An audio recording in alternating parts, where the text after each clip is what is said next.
10년치 월급으로 모은 돈의 대부분을 주식과 코인으로 전부 잃었다. 그는 내 지인이다. 나도 사실 우연히 알게 되었다. 친한 지인이 상가집에서 함께 이틀을 묵으면서 그때 그의 표정이 계속 어두웠다. 상주가 불편할 것 같아서 첫날 우리는 주변에 숙소를 잡아서 같이 하룻밤을 묵었다. 거기서 맥주 한잔을 하면서 그의 그동안의 주식과 코인 투자 이야기를 전부 듣게 되었다. 결론적으로 많이 잃었다. 내가 했던 상상 그 이상이었다. 대출은 쓰지 않았지만 지금까지 직장 생활을 하면서 번 돈의 대부분을 잃었다고 그는 말했다. 물론 한순간은 아니었고 한때는 2억의 수익을 본 적도 있다고 했다. 그런데 결과적으로 수익과 번 돈은 거의 사라졌다. 그리고 마지막에는 코스닥 종목에 주로 투자하는 것 같았다. 사실 일반적인 루트인 듯 싶다. 나도 잡주에 손댄 적이 있다. 오를 때는 정말 코인같이 확실하게 오르기도 한다. 손실이 많이 나면 만회하기 위해서 점점 변동성이 높은 종목에 희망을 걸게 된다. 그때는 남은 호재가 진짜 호재인 줄 안다. 그런데 문제는 운 좋게 수익이 난다 해도 잘 빼기 어렵다는 것이다. 약간의 수익은 그동안의 잃은 손실에 비하면 사실 턱없이 모자란다. 그래서 그 변동성을 그대로 얻어맞다가 도저히 참을 수 없을 만큼 하락이 오게 되면 그제서야 최악의 상황을 피하고자 손절을 하게 된다. 그때 계좌가 큰 폭으로 녹아든다. 그는 코인의 손실폭이 더 컸다. 물론 그도 처음에는 비트코인으로 시작했다. 그러다가 점점 알트코인의 비중을 높여가다가 어느새 100% 알트코인으로 투자를 하고 있다. 사실 코인 시장은 하락장에서도 급격한 상승을 반복하면서 하락한다. 그래서 급격히 빠지다가도 호재가 생기면 이제는 상황이 완전히 역전된 듯이 정말 급격하게 회복하며 상승하는 장세가 온다.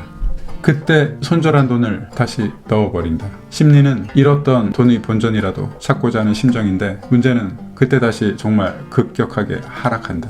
이렇게 몇 번 털리고 큰 손실을 맛본다. 그런데 손실도 맛보면 더 용감해진다. 그리고 체념한다.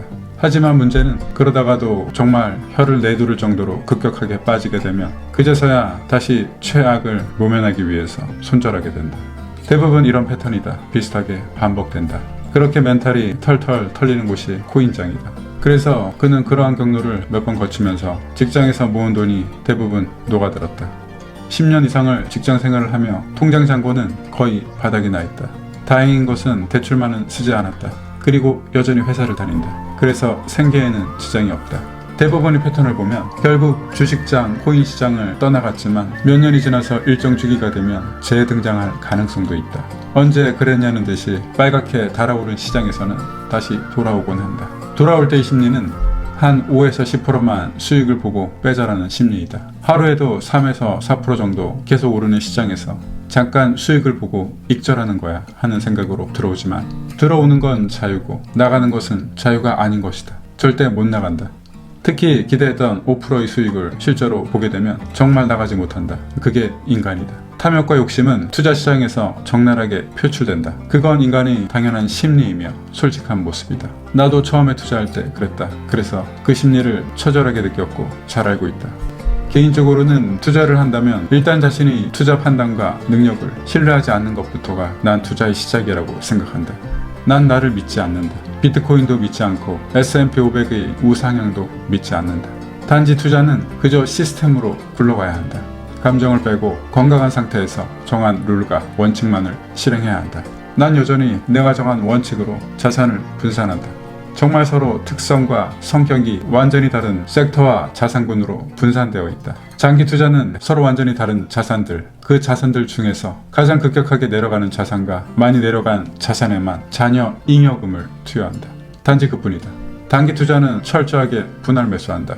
그리고 평단을 기준으로 익절과 손절선을 돈을 넣으면서 함께 미리 걸어둔다. 이는 이제 체화가 되어서 기계적으로 하게 된다. 그래서 손익은 그 범위 안에서 모두 예측 가능하다. 원칙을 실행하면서 투자를 하며 느끼는 심리적 불안, 불필요한 감정 소모, 그리고 일상에 지정을 주는 것, 주식창을 들여다보며 고심하는 그 불필요한 시간들에서 완전히 벗어났다. 나는 나의 일과 삶에 집중하게 되었다. 그리고 직장인은 늘 투자와 함께 해야 한다. 투자는 필수다. 다만 그 투자에는 원칙이 있어야 하고 그 원칙은 무슨 일이 있어도 끝까지 고수해야 한다. 그것이 당신의 삶과 자유와 시간을 지켜줄 것입니다. 영상에 공감하셨다면 구독과 좋아요 부탁드리고요. 끝까지 봐주셔서 감사합니다.